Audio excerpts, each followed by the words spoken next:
Hello, everyone. We have a rare but exciting full house. Boom. And in a moment, we'll be joined by a very, very, very special guest, the one, the only Draft Utopia himself, Mr. Chris Ransom. We're going to have a very, very full show. We might have a super secret, extra special guest also joining us after. But let's get into it. Brock, you're going to be with us for only a short time. Tell people why. Yes, because I am on assignment today for Team NBS Media. I'll only be on here for about another 12 minutes because I have to go and cover UNLV football. Tonight they take on Boise State at Allegiant Stadium, 7:30 West Coast time. And this game has big importance because not only is it for first place in the Mountain West, I could potentially give the winner home field advantage in the Mountain West Championship game should they make it. This will also determine who gets eliminated tonight from potential college football playoff qualifications. As we all know, there's the 12-team playoff this year. One of those teams will be a non-Power 5 automatic qualifier. Both UNLV and Boise State, courtesy of losses to Liberty and James Madison, are the front runners for that position. Both teams sit with one loss. UNLV at 6-1. Their one loss at home, Syracuse. Boise State is at 5-1. Their loss on the road to Oregon. Also, Heisman consideration, Ashton Jeanty for Boise State is set to take the field tonight. He is averaging, I believe, over 150 yards per game rushing. Honestly, one of the most bizarre stat lines we've ever seen. And then on the other side for UNLV, Ricky White, he has 3 blocked punts on the season, a blocked punt returned for a touchdown, and he has just been a monster in the receiving game. For all of you NFL draft lovers, this is going to be a great game to start scouting some really high potential non-Power 5 prospects. Alongside Jeanty, you have Ahmad Hassain for Boise State defensive end, who's an excellent player. You also have on the opposite side Jackson Warden, a linebacker, Jalen Catalong at defensive back, and of course Haj Malik Williams at quarterback. Big game for many reasons. UNLV is expecting over 38,000 fans in attendance. What better way to spend a Friday night? That's all I got to say.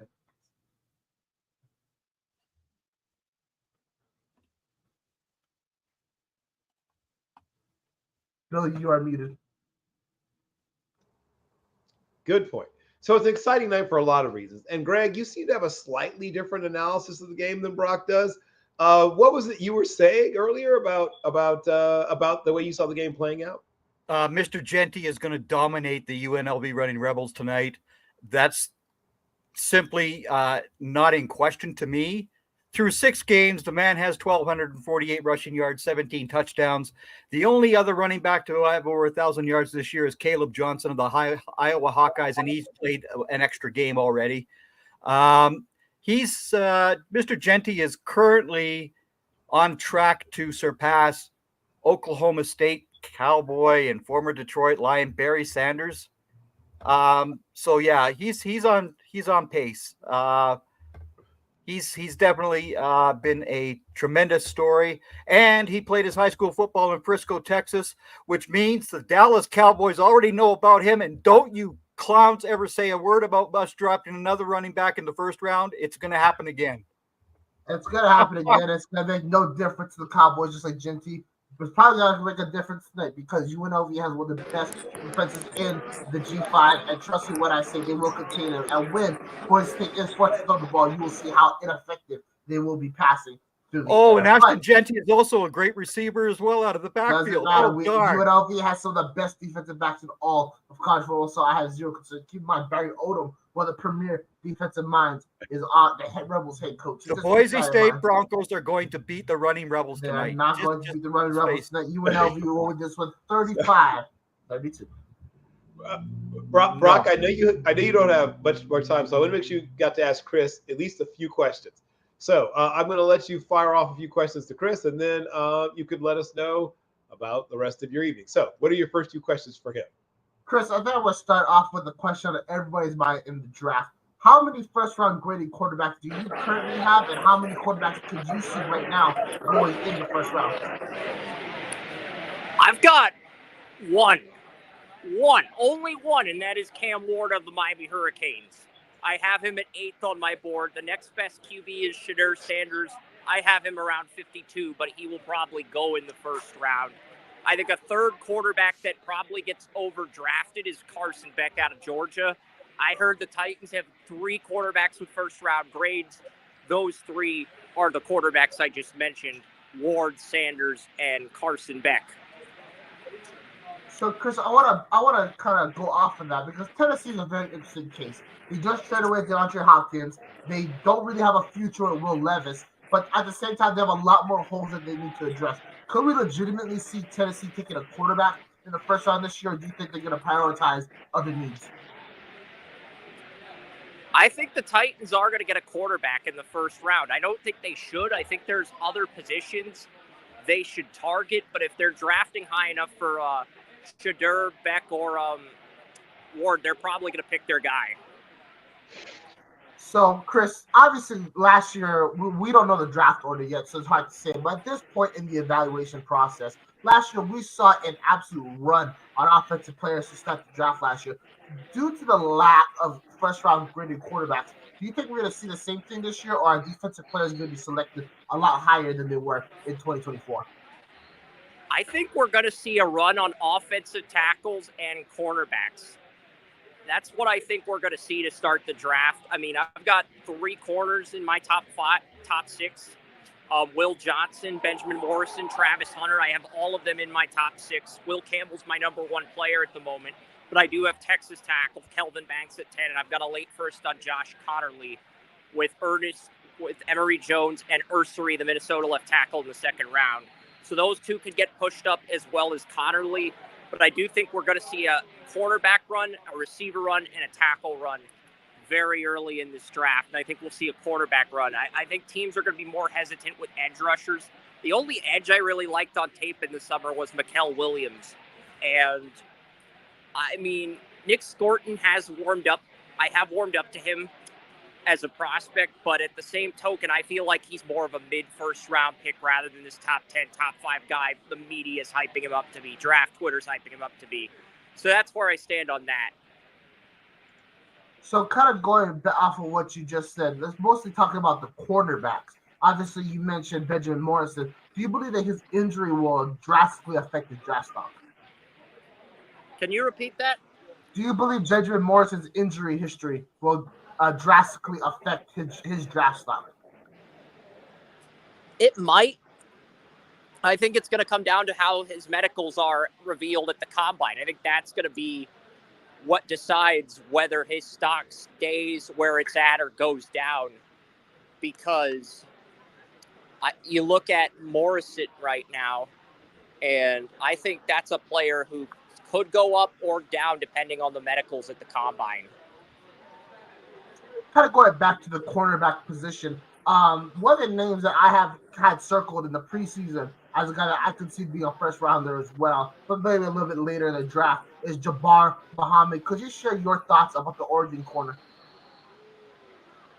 I mean, I had Milroe as my QB2 after the Georgia game, but he's played badly the last 3 weeks to the point where he's sort of reverted into that third-round status.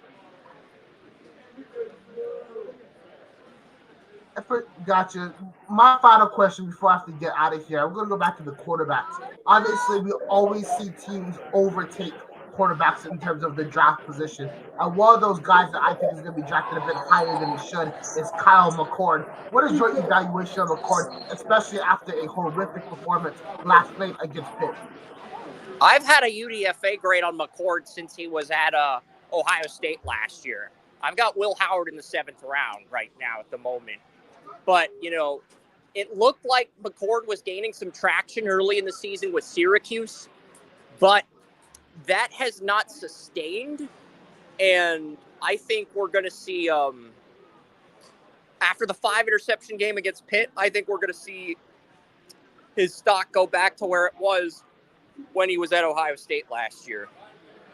Okay, actually, I have one final follow-up question. That's because of tonight. Ashton Jeanty, where do you see him going? Or what position, what round, what pick? What are your thoughts? I mocked him to Dallas at 26 in July, I don't think he slides that far now, though. That's the crazy thing. Now Dallas has the opportunity to draft him in the mid-teens. They will certainly pull the trigger, no doubt about that. But I'm looking at some of the teams in the top 10.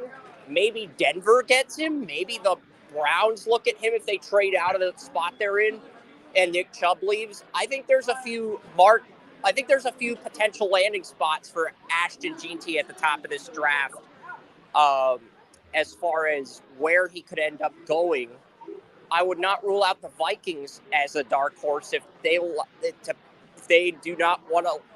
Aaron Jones, I don't know if he's under contract for multi-years, but if it's only a one-year deal, that is a landing spot for GT. I can see the Commanders getting him, or the Texans even. I mean, there's just a lot of teams that need running backs right now. If the Jaguars let ETN walk, if the Steelers let Najee walk, those are some dark horse teams. But Dallas would be my front runner for GT still at this time.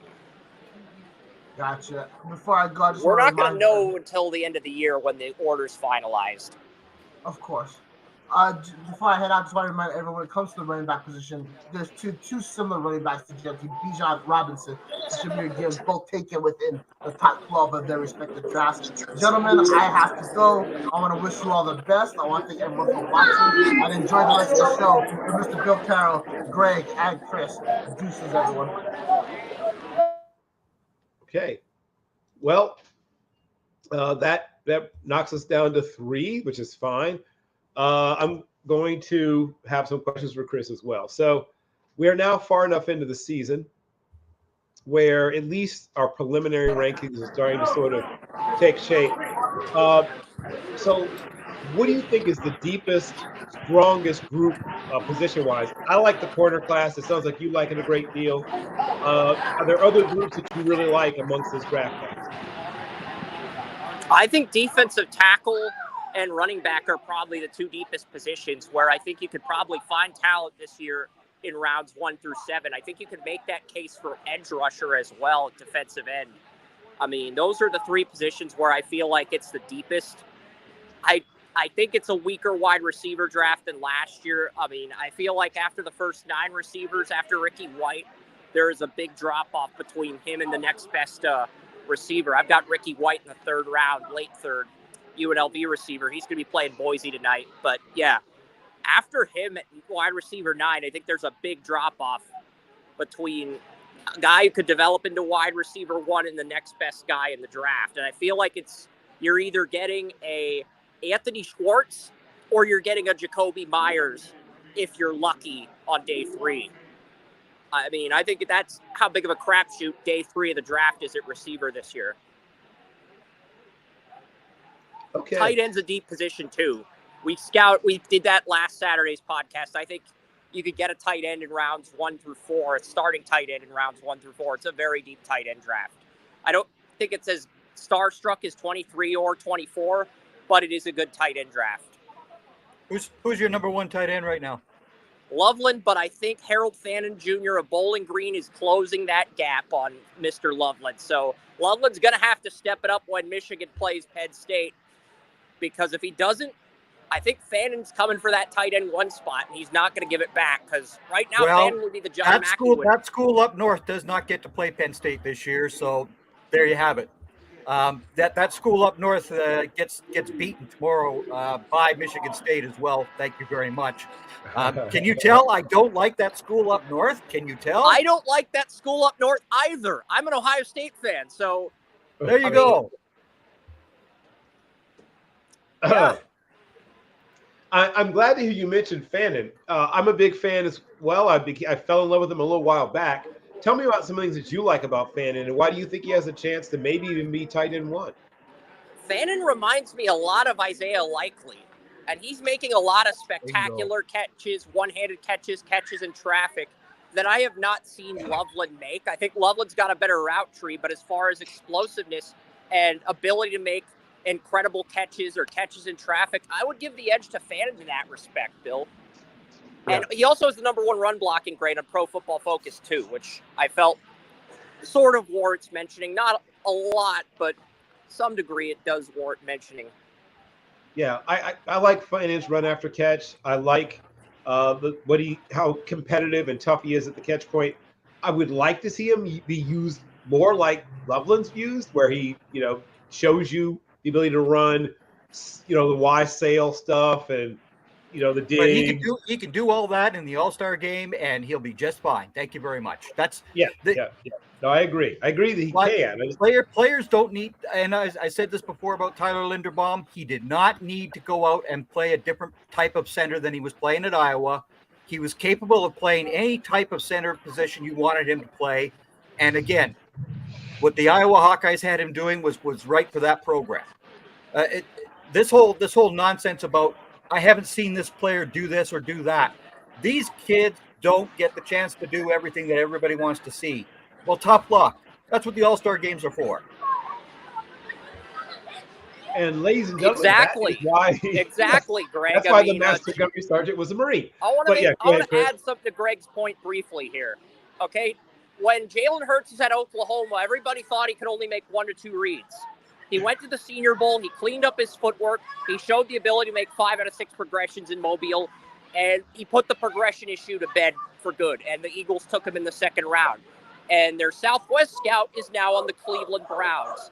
So I'm wondering if that scout leaked the Shedeur Sanders is better than Joe Burrow intel back in August, because Jordan Reed got that intel from an anonymous AFC North scout. He's not going to reveal his sources, so Ravens and Bengals wouldn't say that about their own quarterback. So that intel clearly came from Pittsburgh or Cleveland, and my guess is it came from Cleveland, Bill. I love when they get into the whole PSYOP speculation part of Draft Twitter. We all get, occasionally I get anonymous leaks, and I'm not the kind of person that likes to even talk about them. I'll use it as part of my figuring out who I like or things I hear about players, but I don't like to run and report stuff that I can't substantiate by giving someone's name to it. But here's what I will say. There's going to be lots of intrigue around the quarterback class, but even though it's not a particularly good one, that's not going to stop the intrigue. In fact, it might increase the intrigue because people are going to try to find ways to differentiate between guys who maybe don't have that quite enough elite level play and or talent to push themselves into that position. I want to talk about 1 or 2 more positions before we go. Well, maybe more than 2. What do you think of the safety class? And I think I could probably guess, but you are sometimes different. I don't know who your number 1 safety is, but and then talk about the linebackers. People don't seem to be very high on this linebacker group, but you may be different from other people. Yeah, I mean, the safety draft, I love the safety draft. I told you this earlier, Bill. I got 3 safeties with 1st-round grades, and those 3 are Malachi Starks, Xavier Watts, Sebastian Castro out of Iowa is my dark horse to sneak into the 1st round. So those are my 3 first-round safeties at the moment. I think there's a lot of good safeties, though, in the 2nd, 3rd round. I think we could see as many as 10 or 11 safeties, maybe 12 come off the board by day 2. Wow. And that would be... As I wrote in my Big Ten article, Sebastian Castro is definitely going to be drafted early in this draft. I don't know why people aren't talking enough about that young man. He's a spectacular safety. Of course, Malachi Starks plays for Georgia, so he gets the SEC rose-colored glasses put on him. Yes, he's a very good safety. But again, Xavier Watts is also an incredible safety. As I said to you last week, Bill, before the Notre Dame game, that Xavier Watts would have a pick. Oh, darn if he didn't have one. Oh. Yeah, you almost called your shot, Greg. You almost called your shot. Well, yeah, I had the wrong corner with the pick 6. Yeah. Got it. Linebacker group. Who do you like and why? And what do you think of the class as a whole, Chris? I think this is a really weak linebacker draft, I'll be honest. I mean, I like some of the edge rushers as outside linebackers. I think James Pierce Jr. as an outside linebacker might be the best fit. All my linebackers I think I have 3rd-round grades on all my linebackers this year, Bill. I don't even have a linebacker in the first 2 rounds. And, yeah. So we'll see what happens. But, I mean, I I don't know what's going to happen with this linebacker draft because, frankly, I'm down on this draft. I think Deontay Lawson at 65 might be the top linebacker on my board, Alabama linebacker. And he wasn't great against Tennessee last week. He made some nice plays in the first half, but really struggled in that second half. Yeah, I'm with you on that. I am with you very much on that. And once again, the Clemson linebacker that everybody's been high on has not impressed me at all. And when the Pitt Panthers get a hold of Clemson and destroy Dabo Sweeney's hopes and dreams this year, I'll be a happy man. Yes, well, it's good to hear that you're consistent about your feelings about Dabo Sweeney. Okay, I want to turn to interior offensive line. Everyone loves the tackle class. I still really like this interior offensive line. I like the guards. I like the centers. I like the guard class more. I'm being honest, Bill. Well, let's hear it. Who do you like about the interior offensive line? As far as the guard group, I had Tate Ratledge as my top guard back in August. I think Tyler Booker's gained a lot of traction for Alabama this year. I had him as guard 4 at the beginning of the year. I now have him as guard 2. I have a first-round grade on Clay Webb, the Jacksonville State left guard. He really blew me away. He was making the South Carolina defensive tackles his inmate when watching the 2023 tape of Clay Webb at Jacksonville State. He looked good against Louisville, looked good against Thor Griffith. So, I mean, I have a first-round grade on Clay Webb. I think he is going to be the biggest riser for Mobile. I think more scouts are going to have first-round grades on Webb by the time we're done with the 25 Senior Bowl. And I also have a late first of Donovan Jackson out of Ohio State.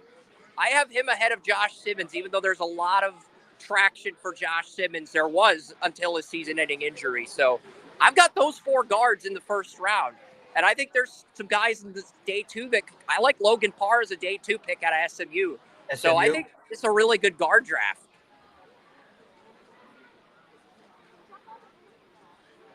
Oh, you muted yourself there, Bill. I didn't mean to mute myself. No, that was me. He's right. I agree. It's a good interior group. I like the centers and the guards. I think that some of those guys who are currently centers may be asked to play guard and vice versa at the next level. And of course, especially early in your career, if you're a backup, they're going to ask you to do both because it enables them to dress 7 guys, or some teams dress 8. But they need at least one of those people to be able to play guard and center. So some of the guys who aren't playing the other position will soon be learning to do so if they haven't already been repping it out. Okay, a couple more positions I wanted to talk about, and then we'll talk about this upcoming week of games. Of course, being an Ohio State fan, I will have to talk to you about some of the rumblings I'm hearing from Columbus. Sometimes I think it's just noise, but sometimes it may be more. Well, the positions that we haven't had to really delve into, and I want to get a little bit of a chance to delve into. You said you're not blown away by the wide receiver group. You like the running back group.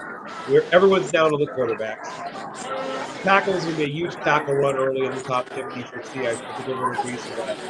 Guards and centers are solid. You mentioned the defensive tackle group. You mentioned the edge rushers, linebackers. But now nickel has become a separate position, as maybe it should have been. Tell me about what you think about the nickel/hybrid, whatever you want to call it, position. The guys are going to be playing sometimes in the box, sometimes in the middle, sometimes in the slot at the next level. What do you think of them, and who's your number 1? This is a really strong cornerback draft. I mean, we mentioned some of the top guys at the beginning of the show, but there's some other guys that you can get later in the draft. I think Malachi Moore out of Alabama is one. Another safety I like that might be able to move to nickel corner is Jonas Sanker out of Virginia. I mean, he's got to put up more of a fight than this Cavalier back line. I mean, I had a top 10 grade on one of Virginia's center backs in the MLS draft, and Pitt scored 4 goals on Virginia in the first half. So obviously, I screwed that up. Even I have imperfections. But back to football. There's Jordan Hancock of Ohio State. I like Siobhan Revel, even though he suffered a season-ending injury. Takerio Davis is another guy. This is a good nickel corner draft, and it's a great corner draft if you're looking for talent on the outside. Yeah, I think most people agree. I think most people like the group as a whole. Okay, now we can start. We've talked enough about prospects, at least for the moment. We can now talk about the games. As an Ohio State fan, it seems like at least once a year, people want to call for the firing of Ryan Day, no matter what. At least once a year, Ryan Day's head gets called for. Where are you on the future of Ryan Day and this season thus far for Ohio State? Can you hear me, Chris? Yeah. I wasn't sure if that question about Ryan Day was redirected towards Greg or myself. It was redirected. No, it's definitely directed towards you, So Chris. I will answer the question with Ryan Day. He has got to get Ohio State to the playoff or he is gone. I mean, if he loses to Michigan again, we're essentially going to have to make the national title or at least the Final Four just for him to get consideration for another year. I just think that's where we're at with Ryan Day. As good of a recruiter he is, the results have been less than satisfactory. Obviously, if Ohio State wins the Big Ten, this loss to Oregon is a nothing burger, and he'll probably keep his job another year. I hate to disappoint you, but they're going to Happy Valley, and they're going to lose this year to the Penn State Nittany Lions. I'm sorry, it's happening. Penn State is deep enough. They have enough talent on that defense to stop the two running backs, and Ibuka and the young other receiver there can also be stopped. And Will Howard, I'm sorry, he doesn't impress me all that much as a quarterback. So Ohio State, I'm sorry to say, will not be making the national championship, and Ryan Day gets fired, gone. You keep saying sorry to say, Greg, but you don't sound very sorry. No, I'm not. I'm not very sorry because I've heard Allers looked a lot better this year, but I haven't seen Aller play this season. See, look, I'm not wearing my Notre Dame stuff, but I do have my Penn State hoodie, and yes, I support Penn State. You obviously do. Okay, so let's talk about the slate of games. Obviously, we already had a little preview of the big game out west, which of course is happening or about to happen. It hasn't already kicked off between UNLV and Boise State. We got to talk to Brock about that game. We haven't talked to Chris about that game, so I guess we should talk to Chris about that game as well. How do you see that game playing out, Chris?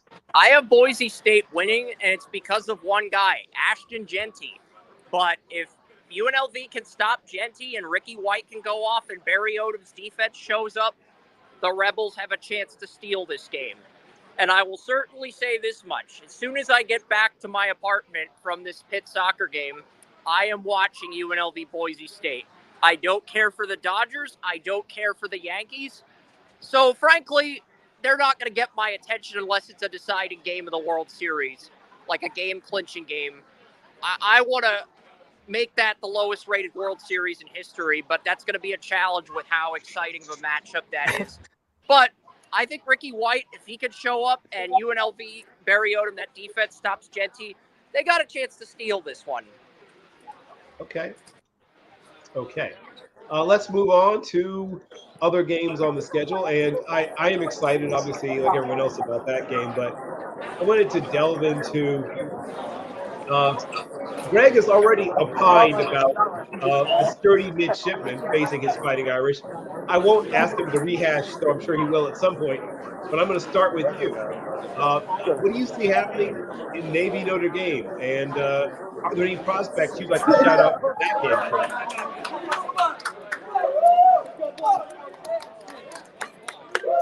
Can you hear me, Chris? As far as Navy and Notre Dame goes, I think that's going to be a big game, but I think Notre Dame's defense is just too much for Navy to handle. Okay, good. See, that should put a smile in your heart, Greg.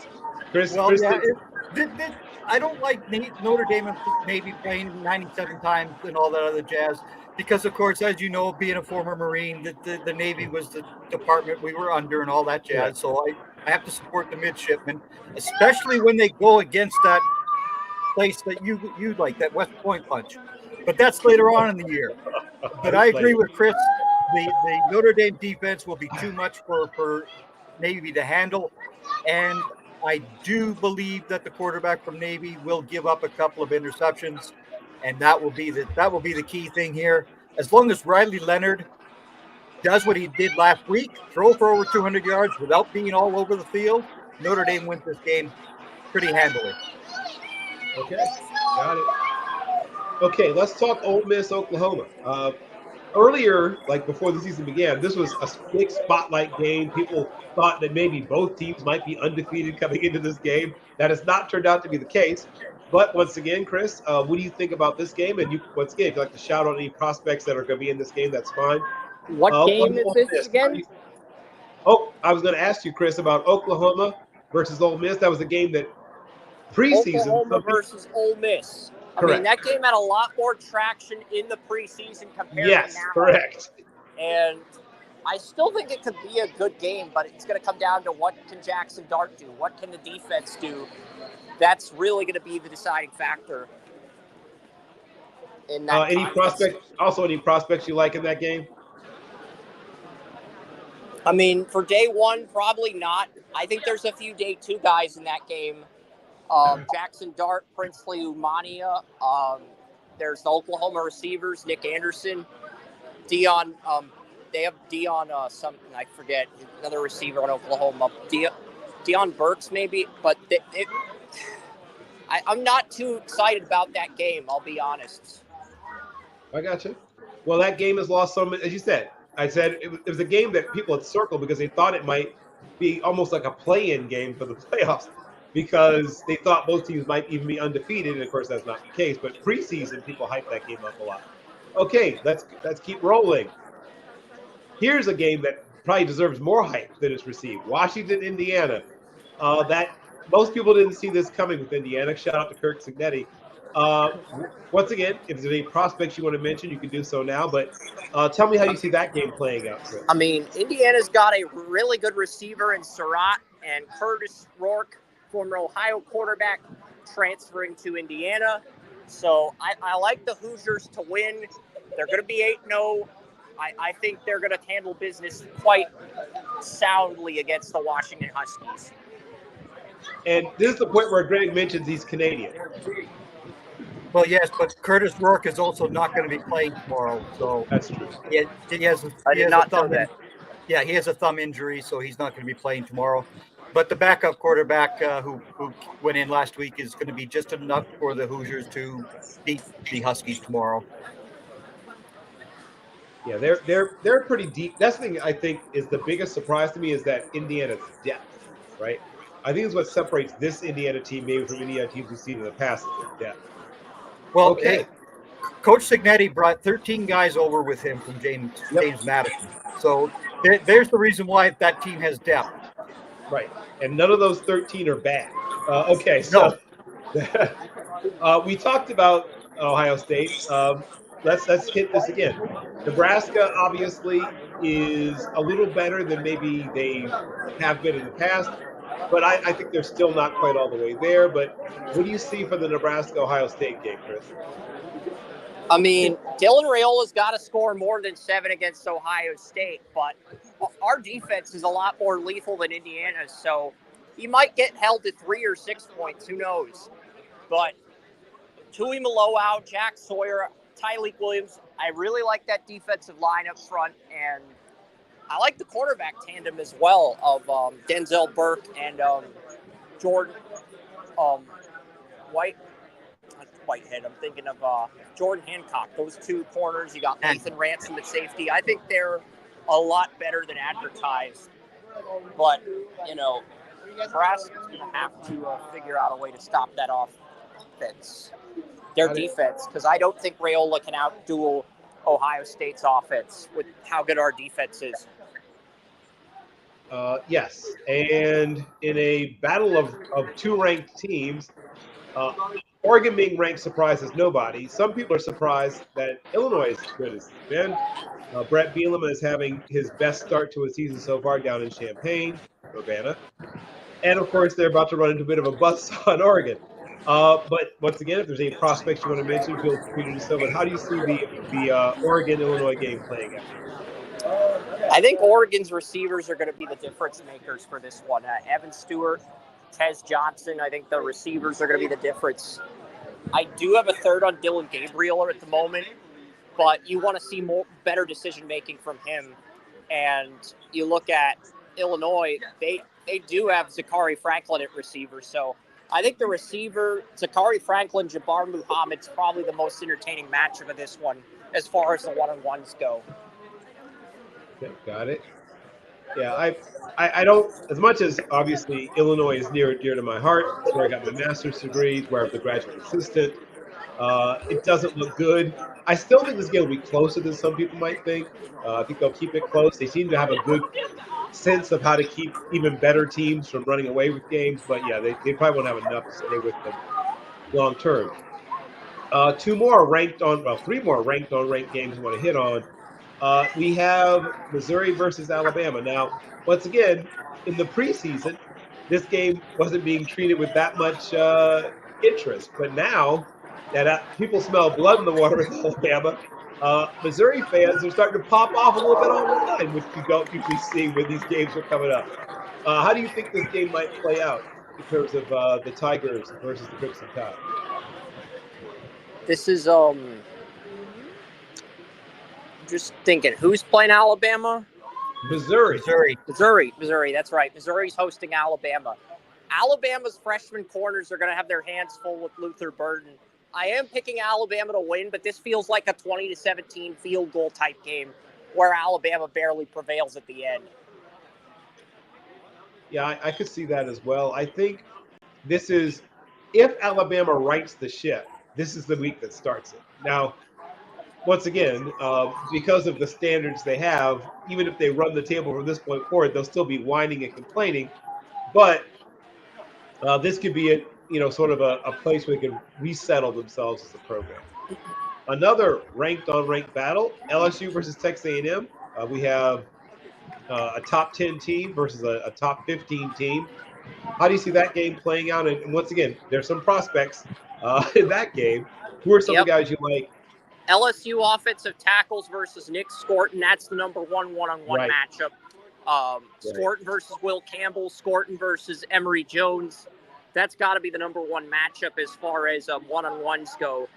Also, these are the only two SEC teams without an SEC conference loss left, thanks to Georgia losing to Alabama. I still think Georgia's the best team in the conference, but this game could go a long way in deciding who ultimately ends up playing Georgia, because if LSU gets by Alabama, I could see them finishing the regular season with one loss.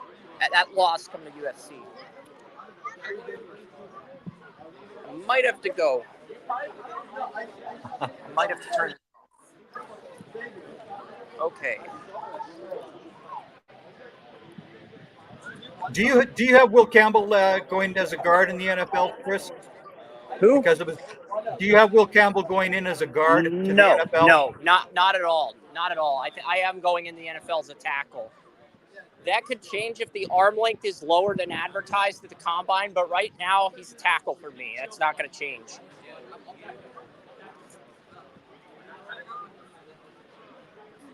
Okay, because I've of course heard that the arm length is only 32 inches, so that puts him, a couple of inches shy of being tackle ready. But again, these measurements don't mean everything, and people get too hung up. Yeah, and I think his arms are longer than Skarotsky, so that's why I'm not putting as much stock into it. Yeah. I mean, Skarotsky, I think, was 31 7/8. I would imagine Will Campbell's going to be longer than that. I don't know if he'll be 32, 33, 34, 35, but I would imagine his arm length is going to be longer than that. So. And Bill, you put yourself on mute again. Got it. So that brings us to our next ranked on ranked battle. The surprising Vanderbilt Commodores are going to face Texas in a game that, once again, preseason probably didn't get that much attention, but is more interesting to us now. Tell me about how you think that game plays out. And once again, Chris, are there any prospects you're excited about in Texas? Well, I mean, you've got Quinn Ewers and Kelvin Banks from Texas. Vanderbilt's quarterback's been playing surprisingly well this year in some upset wins against Virginia Tech and Alabama. I don't think they pull it off this week, but they put a fence up against Texas on the Texas side of Vanderbilt. Hey, Gotcha. I'm going to knock on a few more of these games that I think are of interest to me. Game that's not ranked on ranked, but it's an interesting game because it has lots of different kinds of implications, is BYU UCF, who are now, conference foes. It sounds weird to say that because BYU was an independent for a while. They were in the WAC for a while. But now, they found a new conference home. UCF, once again, was an independent, was a member of a couple of different conferences, now finds itself in the Big 12. But how do you think this game plays out and why in BYU UCF? What game is this? BYU UCF, Central Florida versus BYU. I mean, I'm taking BYU, but I was very tempted to take Central Florida in the upset because Central Florida's got KJ Jefferson, RJ Harvey, and if they can run the ball in BYU like Ole Gordon did, they could steal this game. You could make an argument Central Florida's the best 3-4 team in the country, and they did start 3-0 before the 4-game losing streak. So I'm not ruling out Central Florida pulling an upset, but I like BYU to win. Yeah, I like BYU to win. I like UCF denying them a cover. For those that care about that stuff. I agree with that. BYU has such old men that you're playing against, and that's because of their 2-year missions and all that other jazz. And that's what makes BYU a very tough team to play in the regular season. And if Malzone can actually keep his ground game going and keep the BYU offense off that field, UCF could win this game. Exactly. But I think BYU's going to win. Another game that features new conference rivals, SMU and BYU, a couple of private schools.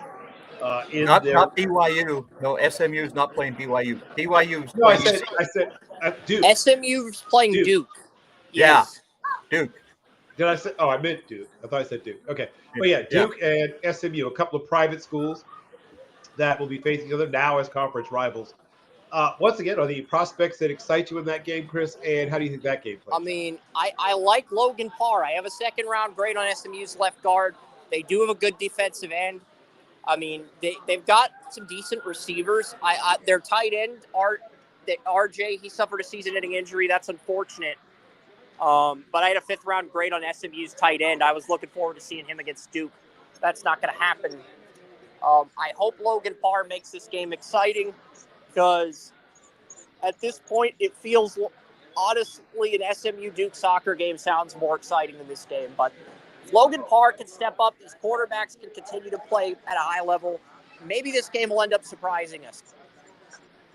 Yeah, I personally know the person that recruited Russell Maryland Jr., a.k.a. RJ Maryland, to SMU, as I think you do as well, Chris. So we're both a little saddened that he will not get a chance to show off, his excellent genetics as well as his skills as a player in that game. A couple more games I want to hit on. So we talked about Penn State a little bit before. Penn State plays Wisconsin in a game that feels a little trappish to me. Penn State feels like a much better team. I just feel like they'll probably end up eventually pulling away, but I wouldn't be surprised if this game was very close at the half. And once again, Chris, what do you think? And are there any prospects that you are intrigued by in the Wisconsin-Penn State game? Well, before the Alabama game, I had a 2nd-round grade on Ricardo Hallman and Hunter Wohler. They could go anywhere from the 3rd round to day 3 now. I think they'll both get drafted, but, I think the safety matchup, Kevin Watson Jr., Penn State, Hunter Wohler, Wisconsin, the 2 strong safeties on both teams, that is the matchup to watch, in my honest opinion. I think that's the most exciting matchup. And Penn State has a tight end in Theo Warren that can match up well with Wohler. I also like Penn State's receivers against Ricardo Hallman. I think that'll be fun. And how Aller reacts to this Wisconsin defense. Remember, Aller struggled on the road last year. He struggled against Michigan at home. He struggled against Ohio State on the road. And he struggled against Illinois on the road last year. This is like Aller's first big road test. People say West Virginia. West Virginia didn't play Penn State at night. They played them in the afternoon. I wouldn't call that a road test. Everybody knew Penn State was going to win. Everybody expected Penn State to win. This feels like Aller's first true road test against the Wisconsin Badgers in Camp Randall on Saturday. We can't say that if George Lopez was here, because of course he's a Trojan fan, and of course what Penn State went out and did in Los Angeles was a road test. But I've got Penn State absolutely walloping Pickle's Badgers. The Badgers really have struggled under Fickle, and I still don't like the hire. I don't think Fickle should have gone there. The Badgers do not rock Cap Randall the way that they should be, and I'm sorry, but the Penn State Nittany Lions will remain unbeaten. Okay. I agree, but I think it's more of a 3-4 touchdown win than a 49-10 blowout like what Alabama did to Wisconsin. I think it's more of a 3 or 4 touchdown win rather than what Alabama did to Wisconsin, but Penn State wins. Okay. I'll go 28-13. Okay, there we go. I'll go 31-20. I'll take 34 for Penn State, and I'll give Wisconsin a grand total of 13 points. 34-13. Okay. Yeah, I like that, Greg. We all got. Now I'm going to mention 2 games that matter a lot because, of course, they are traditional rivals who are facing each other. We're going to talk about Florida State, and then, of course, Kansas State. These are the kind of games that trophies, bragging rights, marriages, all kinds of things will be swinging in the balance in these games. We'll start with Miami-Florida State. So tell me, once again, I know there's some prospects you like, but tell me how you think the Miami-Florida State game plays out. Who's playing Florida State? Miami. Is this the big ACC rivalry, the U versus Florida State, biggest rivalry in the ACC? Man, Cam Ward is going to destroy them. I'm going to go 49-20 Hurricanes. Seminoles actually find a way to get 20 points on Miami's defense with a quarterback as shaky as DJ Uiagalelei. And if they benched him for a freshman, that's good too. I don't think it'll matter. Miami will win though. Okay. I don't really disagree. I think this is not that Cam Ward needs it, but if he is going to continue to maybe move into drafting position, to use a racing term, behind Austin Junty to have a legitimate shot to at least be invited to New York, this might be a game that helps. If he drops 5 total touchdowns on Florida State, even though it's a greatly diminished version of Florida State, I think it will help him because it's a game that a lot of people will watch. Greg, where are you on this game? Miami just goes out and destroys this Florida State Seminoles team. This Seminoles team has got one edge rusher that I have as a late second, early third round pick, and that's it. That's all. I don't like anything about the Florida State offense whatsoever. It is horrible, and I'm just not sold on what Mr. Novell has done for the Florida State Seminoles. So, unfortunately, Mr. Cristobal, because it's us, right? I'm going to have to talk about at least a couple of FCS games. Yeah, I mean, I have Cam Ward finishing with meat of the schedule is upon us. 314 sorry, yards Chris. All right. Let me unmute you. Sorry. No, he's fine. Chris is fine. Yeah, I just said Cam Ward's going to finish with 5 passing yards, 314. All right. But I can no longer hear you. Like, can you hear him? Oh, I can. Oh, there we go. I can hear both of you. All right, there you go. Yep, there it is. Now we're back. I have to hit on a couple of FCS games. There's some huge FCS games with huge implications. This game is big when nothing else is happening, but South Dakota State, first of all, they're both in the top 5, right? Number 3 versus number 4. These are South Dakota State's having rebound from a loss to an FCS opponent for the first time since Jimmy Rogers has been their coach. South South Dakota State is now proving it belongs in the same conversation with both NDSU and South Dakota State. Montana State, of course, is good, but this is a huge, huge game. So in terms of running the ball, the Coyotes are number 7 in the FCS level with 232.6 yards rushing per game. They have Charles Pierre Jr., who already has 705 yards rushing and 12 rushing touchdowns. Trevor Thies has been injured, but is at least rumored to be returning to play this week. The Jackrabbits, on the other side, have limited opponents to 99.4 yards rushing per game, but have allowed over 100 in back-to-back games. This is going to be really, really good. Aiden Bauman is going to take shots down the field. He's had a really good season. Has a shot at maybe the Walter Payton Award. 69.8 completion percentage, 1,393 yards passing, 7 touchdowns, and they have a number 1 receiver who is near the top of the nation. And the quarterback number 1 in the nation in yards per attempt as a passer. Then Amar Johnson on South Dakota State side, not quite as many yards, as you find with Pierre, but very effective running back. Gronowski is a guy that I thought might have had a chance to be a late draftee last year, came back for an extra year. He's not quite having the spectacular season that some thought he might, but still solid. 11 touchdowns, 6 interceptions, 1,221 yards passing, 61.3 completion percentage. So moderate but solid play for the most part. There's a lot going into this game. It'll have something to say about the Walter Payton Award, something to say about seeding for their plan.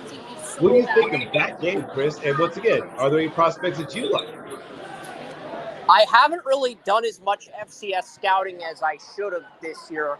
I know North Dakota State is a left tackle or an offensive lineman that could be in the Senior Bowl.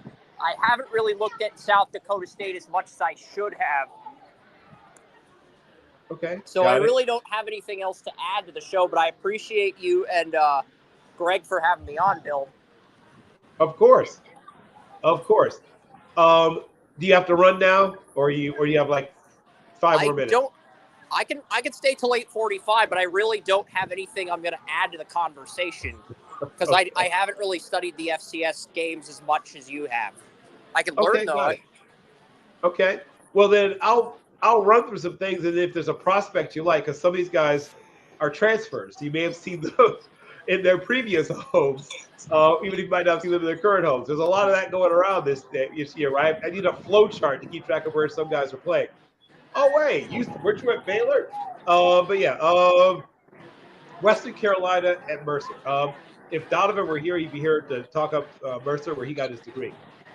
Mercer was undefeated until last year, where the Bulldogs of Stanford stunned them in a 55-35 upset. And frankly, it was not even that close. Stanford looked amazing, partially due to turnovers, partially due to injuries, but they built a 42-7 first-half lead and just coasted from there onward. They could have beat them worse if they wanted to.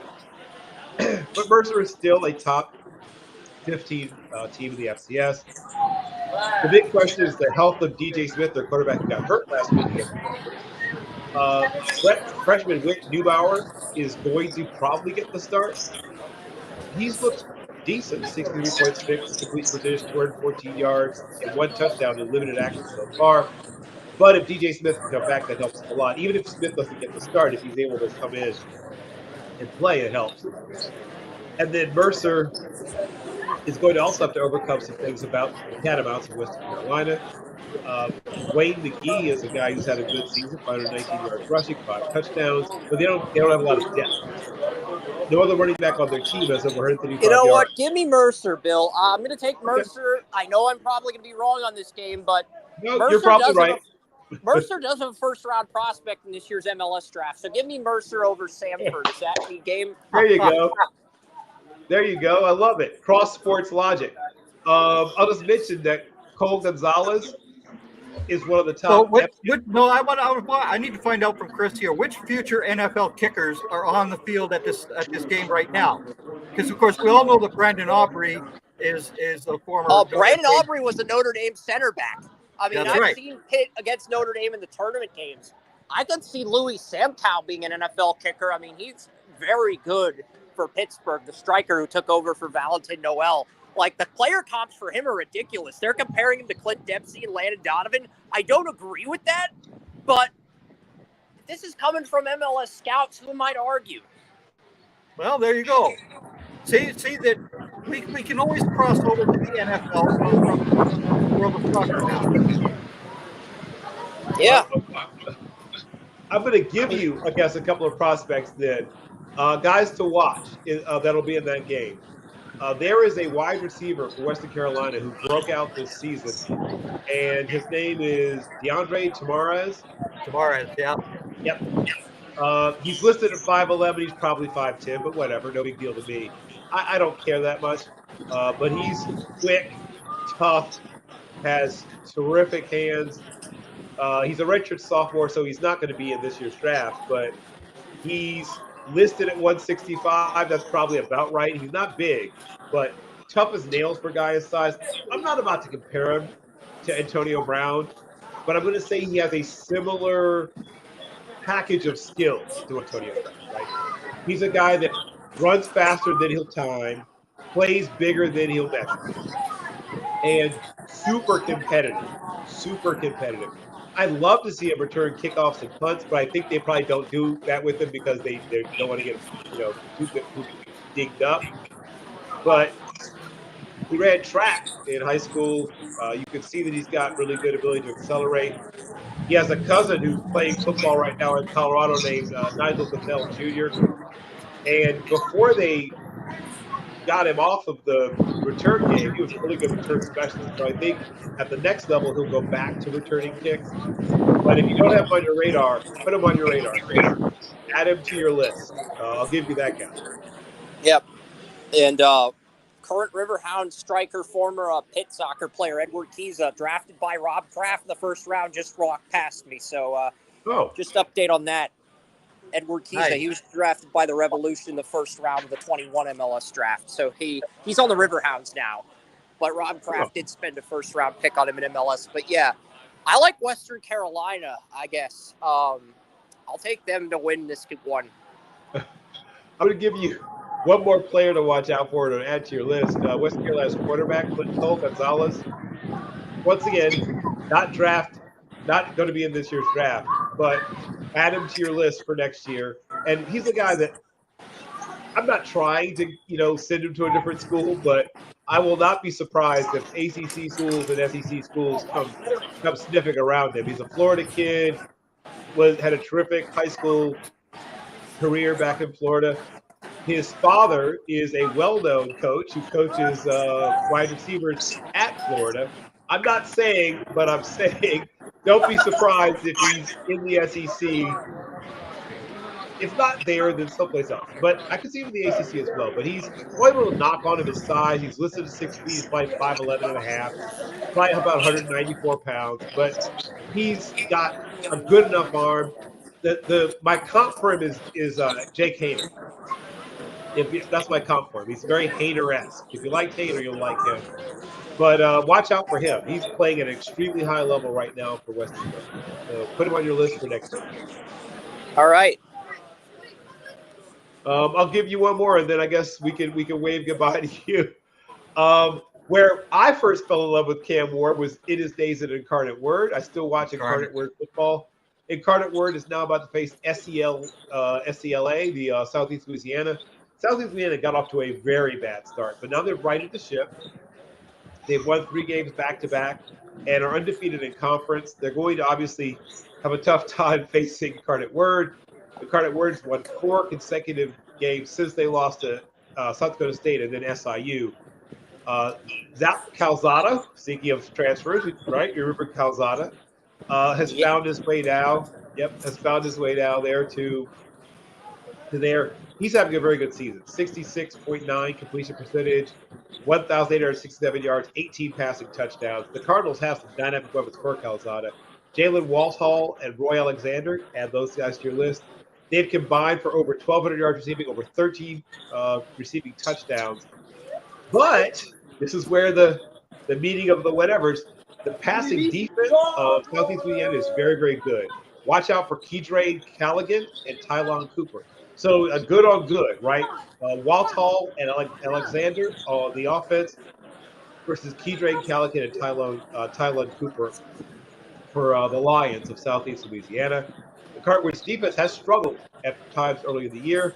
They'll need to try to stop the run. The Lions will also be leaning heavily on Antonio Martin Jr., who has 1,088 yards rushing and 9 touchdowns already. Very productive kid. He's got a lot going for him.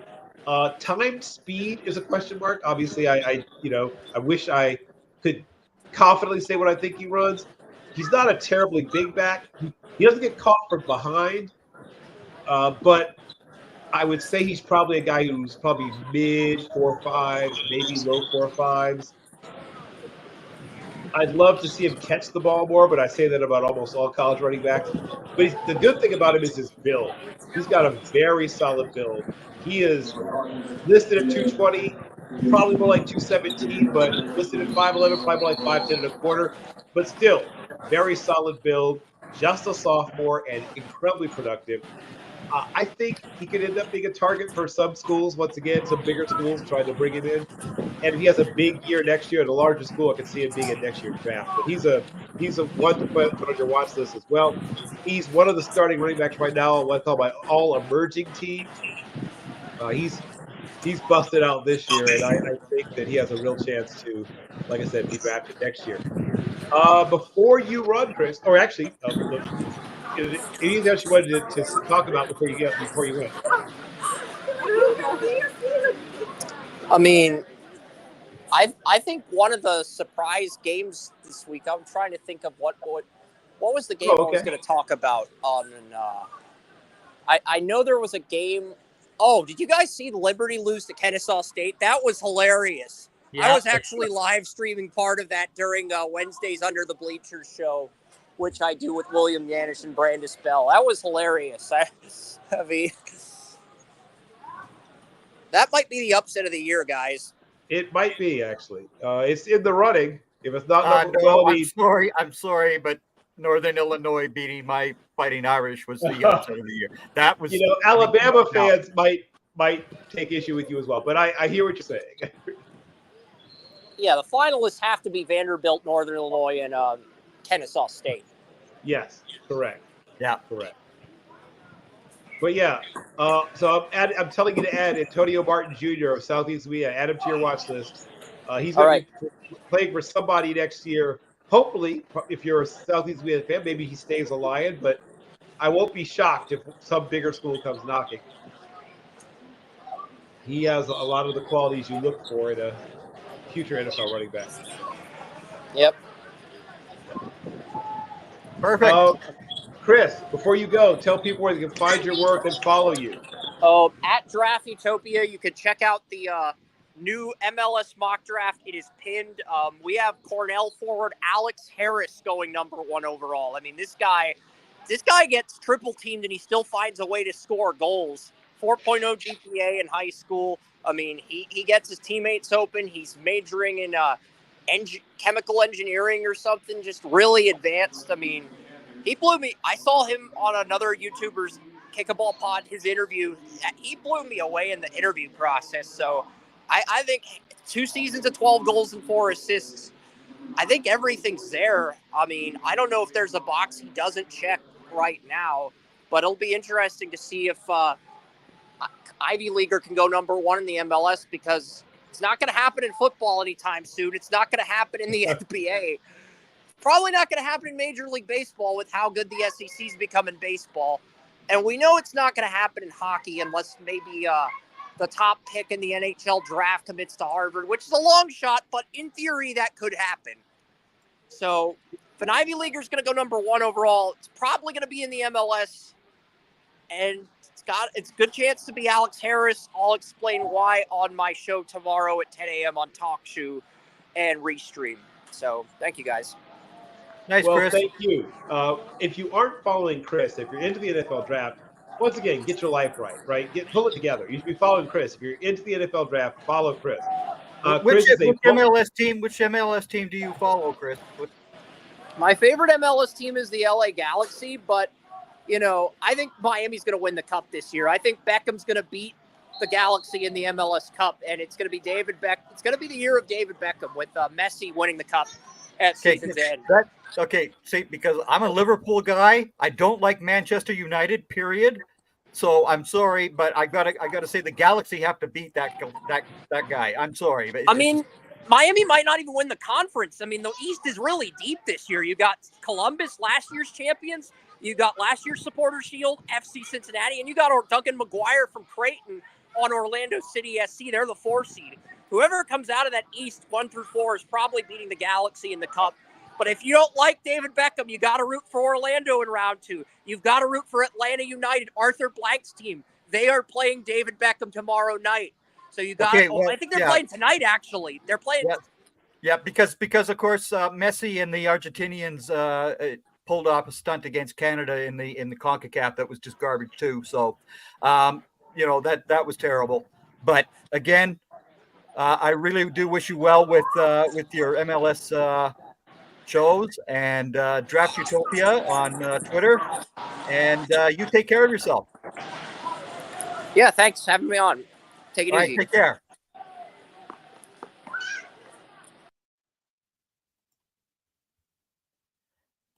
Bill, you're on mute, I think. I think you're on mute again.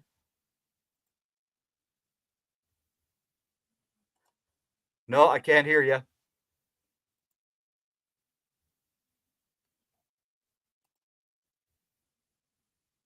Huh.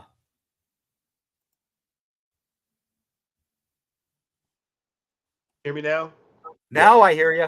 Yep. I just had to change my mic settings. There you go.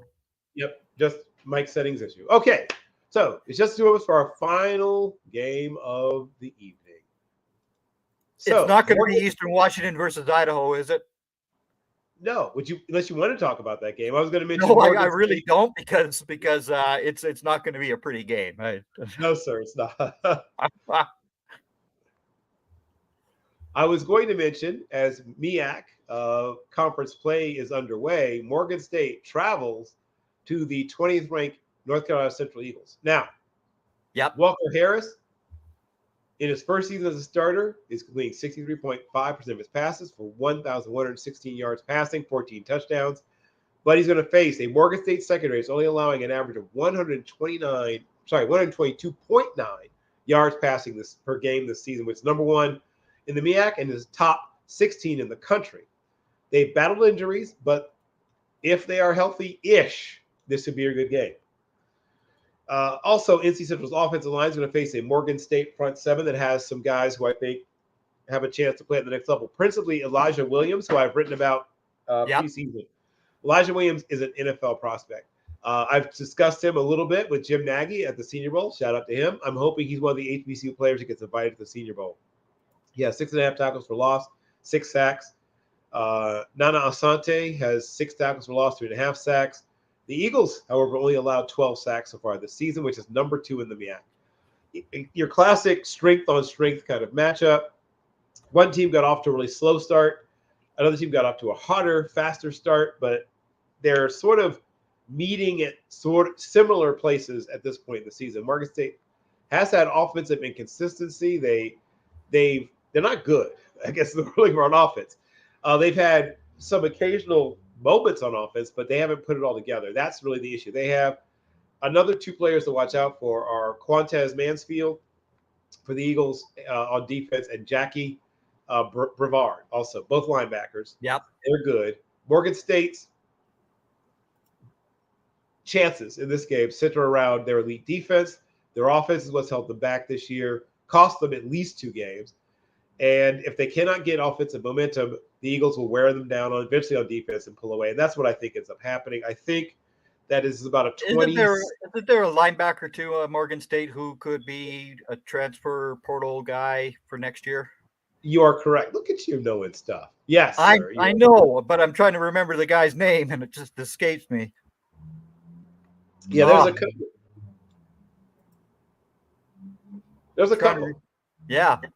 Yeah, no, these are teams that have good players on defense, and one of them has good players also on offense. But it's a team that's sort of all defense, whereas a team that's a little more balanced. And when I see a team that's all polarized on one side of the ball, I usually go with the team that's more balanced. So NC Central, which is higher ranked, but also just more balanced, is the team I think prevailing. I'm going to say about 27-17. I think they pull it out by about 10 points. I think they have some rocky moments, but I think they end up prevailing. The other game that Mercer's defense is a very solid group. That is without question, and of course their offense absolutely bites. Mike McCarthy is running that offense. That's what it is. It's McCarthy's offense, and we all know that offense sucks. Yeah, that was the game that I wanted to make sure I mentioned. Another one that's sort of putting in my back pocket. It's not on the front page, but I'm sort of watching it with some interest, partially because it's in my old backyard. Is William and Mary and Stony Brook? Yep. The CAA is a mess. They have 8 teams that are 2-1 in conference or better. So you can't afford to lose. And they already had an upset loss to Towson State, or I guess they're just Towson. I guess they dropped the state. But they rebounded to beat the Campbell Camels. The Seawolves lost to Villanova, but got a big win over Towson, the same Towson, of course, that knocked off William and Mary. Tyler Knoop unlocked Stony Brook's offense, and he had a tremendous performance, 34 of 40 for 387 passing yards. If I still had my Nutty Awards, he would have been a Nutty Awards winner at the FBS level. Yeah. I don't know. I'm going to try to figure out something to call our weekly awards again, but I don't know what works with NBS. I'll figure something out. But he was fantastic. 387 yards passing, 6 touchdowns. I thought it was the most impressive quarterbacking of the week at any level of college football. Yeah, he was. And their offense went from kind of, once again, inconsistent, sputtering to amazing. Watch out for quarterback Jalen Jones, who is number one in the country. Number one in the country in pass breakups. Leads the secondary. That's number 2 in the CAA with 7 interceptions. William and Mary's number 3 in rushing offense. They run the ball very well and a lot. They average 275 yards per game. And they're not a triple option offense. Like that, bears repeating. This is a non-triple option offense that averages 275 yards rushing per game. That's nuts. They are 0-2, however, when they rush for less than 170 yards. I mean, that is clearly the whole shooting match is them running the ball. If you can make them ineffective running the ball because they do not do well when they have to pass it. You get through the 3rd and 6 or more, and you really have them over a barrel. Bronson Yoder, who I talked about preseason, is a future professional. Malachi Emo has had a pretty good year as well. Combined, they're over 1,000 yards together and over 13 touchdowns. Yeah. Stony Brook has struggled against the run, so this is what gives William Mary, obviously life and hope. So you got Brock's opinion, you got Chris's opinion, and my opinion on the Boise State UNLV game. I do. Yep. Who do you have winning the Broncos versus the Running Rebels? As much as I hate to go against my co-host, I do think that Boise State, once again, balance. I think when I look at 2 teams, and I see the team is more balanced. Can they run the ball and pass the ball? Can they defend the run and defend the pass? If the answer is yes to all 4, and the answer is not yes to all 4 for the other team. Now, UNLV is also a solid team. They run the ball. Yes, they are. Better than average, not as well as, say, Boise State, obviously. They can pass the ball. They have maybe a little more dynamic, because of Ricky White, a little more dynamic talent on the outside, on the edges. Unlike Boise State's defense, still a little bit more, though UNLV's defense has improved dramatically over what it was in the past. I feel like it's a close game, though. I feel like it's a very close game. I think this is like about a 4-point game. I'm going to say 24-28.